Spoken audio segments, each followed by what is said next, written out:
OG Rose here, and today we're going to be talking about a paper called Flip Moments, the Fluidity of Always. And if one day I walk into a room and I pick up a cup, it is now impossible for the universe to ever be a place where that cup is not picked up at that moment in that room. I literally change with every movement, with every action I ever do. I absolutely change forever what kind of universe we can live in. And it's going to be as if the universe was always going to have to be that universe. The moment a potential is realized, it's as if that potential was always going to be realized in that way. That's what it's going to seem like. But of course, it could have gone many, many other ways. But because we can only ever experience realized potential, we never experience the potential behind what is actual, it's very easy to fall into trains of thought in which we privilege the actual and we kind of throw aside the possible and tend to make hierarchies. We tend to think that if certain potentials weren't realized, there must be a reason for it.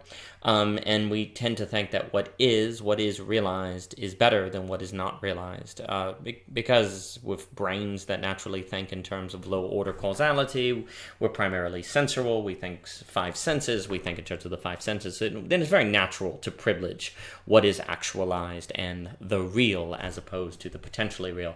But this is very problematic because if we're trying to decide what field in economics is true, for example, let's say between Austrianism and Keynesianism, so much of that is going to be contingent upon what I am going to call a flip moment, which is a moment of which, almost like when you kind of pull a lever and you decide which track a train can go down at a crossroads.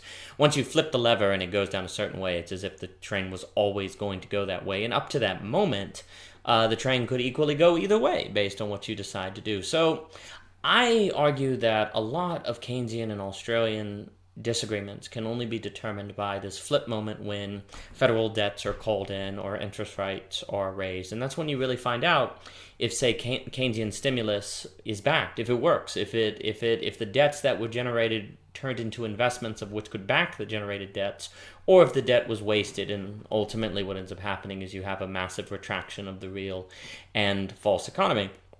But the only way to validate if Keynesianism, if the debt is investment, if the stimulus has worked, and if it does, the Keynesianism is correct. If it doesn't, the Austrians are right. The only way to do it is to take a massive risk and to call in the debt. And once we do call in the debt, let's say the debt turns out to be investment and the stimulus actually came through. Well, then it's going to seem like Keynesianism was always going to be right, that the evidence was always there, and that Austrianism was never had a chance of being right. It never had a chance. But before the moment when the debt is called in, both Keynesianism and Austrianism, I would argue, are internally consistent ideologies. They have an answer for everything. All the premises add up. There are no internal contradictions. Both are equally likely to be true, but they're not ultimately, because they can't ultimately both be true, but that can only be determined by a flip moment.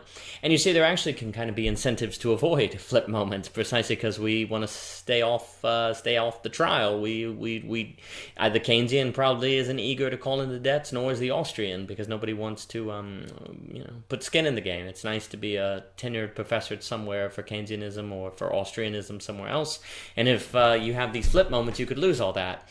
And so similarly, flip moments also apply in history. Once, say, the Allies win World War II, it's going to seem like the Allies were always going to win World War II, and it's very, very difficult to imagine before that V-Day, before that victory in Japan, victory in Europe, and the flip moment of, say, D-Day that made it so the Allies would win.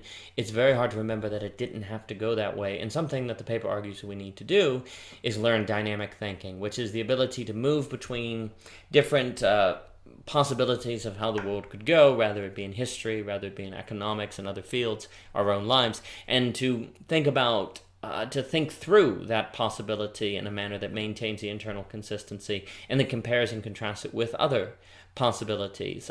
We need to have dynamic thinking as opposed to just linear thinking. And that's also important with history, because once we look back and say, the Allies win World War II, it's very hard to put ourselves back into the minds of what people had then, because they didn't know they were going to win World War II. They had a very different way of thinking. But usually when we talk about empathy and we talk about putting our feet in other people's shoes, usually, unfortunately, what we end up doing is just putting our shoes in other people's shoes. And failure to understand the role of flip moments in history and also in economics is also very important, is a contributing factor to why we make this mistake. And also, too, if we understand that, in these big econ debates between Keynesianism and Austrianism, that so much of it's going to come down to a flip moment, then we can have a flip moment that may never come, or beforehand is not so clear. We might be able to have better discussions with one another, because it is not so quote unquote obvious who is right and who is wrong before the flip moment. There's some internal consistency within both systems that might be valuable for us to explore, as opposed to, and not to get the illusion from history, because this is the problem. Once you get history and you see what worked and what don't, you get the illusion of hindsight, which creates the impression that it always had to go a certain way. And so we can kind of project into the future another sense that whatever we think is going to work out is obviously going to work out. And of course, that's just a reflection of our ideology. And if people disagree, they must be fools. And so there's the illusion of always works both past and forward to contribute to overconfidence and an inability to learn what other people have to say. So anyway, that's Flip Moments by O.G. Rose. For more, please go to ogrose.com, and thank you for your time.